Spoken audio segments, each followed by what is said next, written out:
A question I often get is, how long should I try to focus?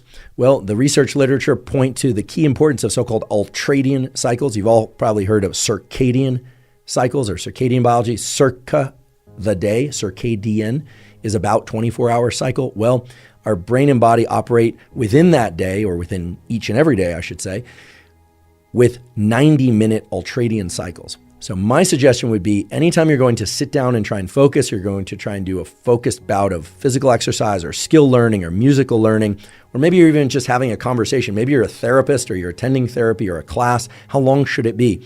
And the ideal duration is about 90 minutes. Not exactly 90 minutes, but we can reliably say 90 minutes or less. Okay, it doesn't have to be the full 90 minutes, but trying to push yourself to be able to drop into 2 hours of focus or 3 hours of focus while possible is not really in line with what we know about the underlying biology. Everything from our sleep states, or the different stages of sleep, and our waking states is divided into these 90-minute cycles, or so-called ultradian cycles. So what I like to do is set a timer for 90 minutes. I acknowledge and accept the fact that under most conditions, unless I'm really pressed for a deadline and I'm optimally caffeinated, etc., the first 5 to 10 minutes of that 90 minutes are a transition time. It's like the warm-up for focus, but I do include it in that 90 minutes.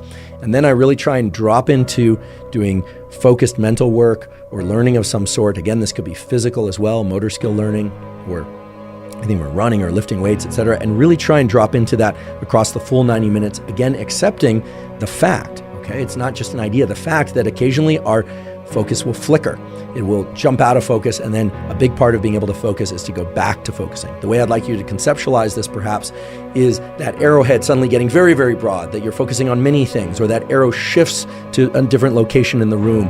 The key is to be able to shift it back and to narrow it once again, and that's an active process. So much so that it requires a lot of metabolic energy. Your brain is the chief consumer of metabolic energy. The calories that you consume is so-called basal metabolic rate. Most of that isn't related to movement or heartbeat or breathing. It's related to brain function. Your brain is a glutton with respect to caloric need. So understand that at the end of 90 minutes, or maybe even after 45 minutes, you might feel rather tired or even exhausted. And it's very important that after a bout of focus, that you take at least 10 minutes, and ideally as long as 30 minutes, and go through what I call deliberate defocus. You really want to focus on somewhat menial tasks or things that really don't require a ton of your concentration. This is starting to become a little bit of a movement out there in the kind of pop psychology and optimization world, this idea of not looking at your phone as you walk down the hall to the bathroom, certainly not looking at your phone in the bathroom. And I should mention, by the way, this is a particular annoyance of mine. Have you noticed that wait times for restrooms in public places has increased substantially in the last 10 years. The reason for that is not digestive, okay? It's not the gut microbiome. I mean, it might be the gut microbiome, but chances are it's because people are on their phones in the bathroom. So you're doing yourself and everybody else a favor by staying off your phone in the restroom, staying off your phone while walking down the hall.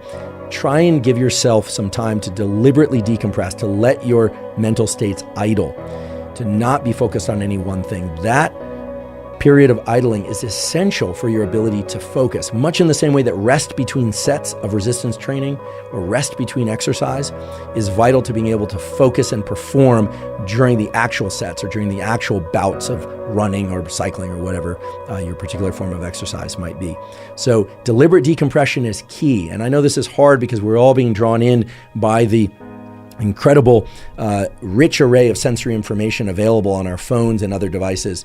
But I can't emphasize this enough. Our ability to focus is not just related to what happens during the entry and movement through those focus bouts, but after those focus bouts, we really need to deliberately decompress. And of course, the ultimate decompress, the time in which we are not directing our thinking and our action, is during sleep. And so it's no wonder, or I should say it holds together logically, that deep, long-lasting duration of not controlling where our mind is at is in fact the ultimate form of restoration, even if we have very intense dreams. So take that period after each 90-minute or less focus bout, right? Remember, those focus bouts don't have to be full 90 minutes. Let's say you do 45 minutes of work.